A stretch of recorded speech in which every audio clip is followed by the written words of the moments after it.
Alright, sabay-sabay ulit tayo ah. Kayo po na yun. Ni nagadumabisinan kuna kami man kayo at baka ang tunay na kalagayan ko. Diyan po ba kayo sa loob ng malaking bahay, malawak na bakura, mataas na pader, tinatalikiran at nakapilang mga mamahaling sasakyan. Mga patay na laging pumundo, wala namang kasal pero marami ang nakaban.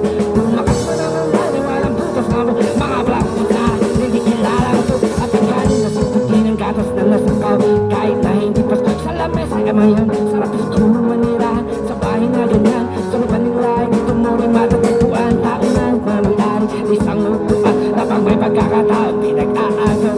Kaya naman, di niya pinagkakaw. Kung makikita ko naman siya ay aking sisigawan na nakaupo.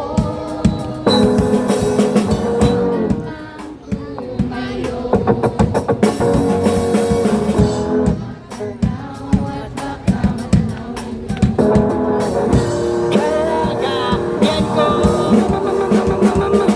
Wala ka lang na sa taon ng kaupo. Alam ng tatatakan ng bigas namin ay dito. Ang titing ng bahay namin ay pinagpagpitaping hero. Sa gabi ay sobrang init at magtula ni Shell na nagsambo. May pag-ilagay sa iyo, pinakulong tubig sa lumang takuring uling. Gamit lang pag-atong na inanong lamang si Zero. Nagsisindigis na kumagay amin ang aking ina na may kayamarang isang kaldero. Kung nagagamit kapag aking amang asumero, kulang na kulang pa rin, ulang na tuyot asin. Ang sikwetang dosis sa pagkapit pagkakahin. Di ko alam talagang maraming har, mataas lang ang bako. Pulang-pula na naman puto, kahit sa daming na pera, walang tuko na makapagpapalo ng mata nyo kaya huwag kang masyadong halo. Bato-bato sa langit, huwag magaling.